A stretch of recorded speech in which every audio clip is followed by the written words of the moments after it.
33 కోట్ల రూపాయలతో రోడ్డు అయితే వీడు ఫ్యాక్టరీ కోసం ఇస్తాను నేను. ఈ నాయకులు ఎవరు మాట్లాడరు? ఆపేయండి ఒక రోజు రోడ్డు గట్టుగా బళ్ళు పెట్టండి. ఎక్కడికి వెళ్తాడు?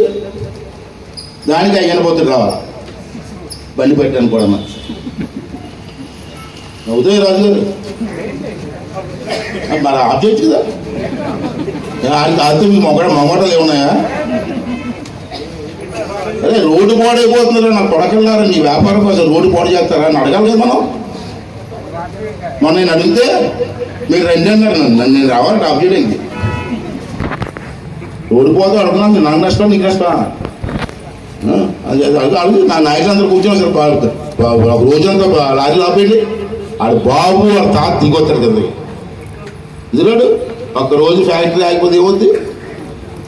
పెద్ద రాళ్ళు వేసుకుని తోలేస్తారమ్మా. అంత బరువు. మొన్న నేను ఒక రోజు ఆఫ్ చేశాను, పెనాల్టీ కూడా ఇచ్చాను. తెలుసా మీకు? తెలీదా? అంటే మీకు తెలీదా? ఏదో ఆఫ్ చేసాం లారీ పోకో వేయించాను. పోకో అయితే ఓవర్ రోడ్ వచ్చింది 60 టన్నులు. మీ పోలీసు ఎవరున్నారు? లోకల్ పోలీసు లేరా?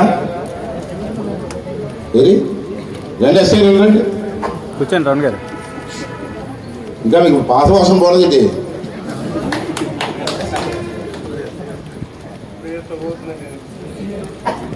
మన లారీలు ఆఫ్ చేసాం మనం. ఇయ్యా మీ ఎస్ఐది ఆ కేసు రాసాడు మీకు తెలుసా? ఈ రోడ్డు కేసు తెలీదా? 50,000 రూపాయలు పెనాల్టీ వేయించాను నేను. అది మీకు తెలీదు. UR SCI. దేనికి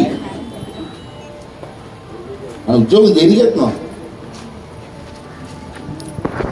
రాయండి, 4 కేసులు రాయండి లారీలు ఆఫ్